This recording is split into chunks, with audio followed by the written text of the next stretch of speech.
அப்போ நடிகரை நம்பினா நாசமாக போயிடுவோம், ஆர்வ கோளாறுல பேசாதீங்க, ஒழுங்கா நின்று ஜெயிக்க வேண்டிய வழியை பாருங்க. இல்லை, இதுக்கு 2 பேருக்கு பர்சனல் இது இருக்கு, பிரச்சனை இருக்கு. பர்சனல், அதாவது மாணிக் தாக்கூருக்கும் பிரவீன் சக்கரவர்த்திக்கும் தனிப்பட்ட முறையில் திமுக மீது உள்ள ஒரு கோபம். திமுக ஒரு அமைச்சர் தங்கம் தென்னரசும் சாத்தூர் ராமச்சந்திரனும் தான் அவரை ஜெயிக்க வச்சதா சொல்றாங்க. ஆமா, 5000 ஓட்டுல ஜெயிச்சாரு. நாடாளுமன்ற தேர்தலில் 5000 ஓட்டுல ஜெயிச்சாரு. விடிய விடிய இன்னி கடைசி நிமிடத்தில் அவங்க ஜெயிக்க வச்சாரு. ஜெயிக்க வைத்தது திமுக, அது மறந்துடக்கூடாது. இவருக்கு என்ன ஆசை அப்படின்னா தமிழ்நாடு காங்கிரஸ் கட்சி தலைவராக வரணும். அதுக்கு முயற்சி பண்றாரு. செல்வ பெருந்தகை தடையா இருக்காரு. செல்வ பெருந்தகை திமுக காப்பாத்துது, பேக்கப் பண்ணுது. அப்ப திமுக மேல ஒரு கோவம். சிம்பிள் மேட்டர், இவ்வளவுதான். இவருக்கு பிரவீன் சக்கரவர்த்திக்கு என்ன, மயிலாடுதுறை சீட் கேட்டாரு, கொடுக்கல. அப்ப அவருக்கு திமுக மேல பிடிஆர் ஆடியோ வீடியோ நிறைய பண்ணாரு. அது கொடுக்காம போனதுக்கு காரணம் இவர் மீது உள்ள நம்பகத்தன்மை இல்லாம தான்.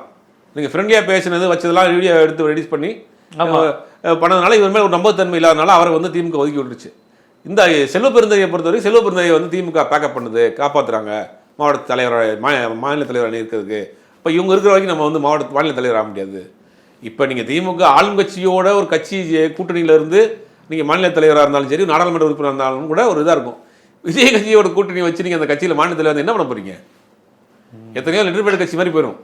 இப்போ இது யதார்த்தத்தை புரிந்த அகில இந்திய தலைமை இந்த கூட்டணியில் தொடர்வது என்ற முடிவு கொண்டாங்க. காங்கிரஸ் திமுக கூட்டணி தொடர்கிறது.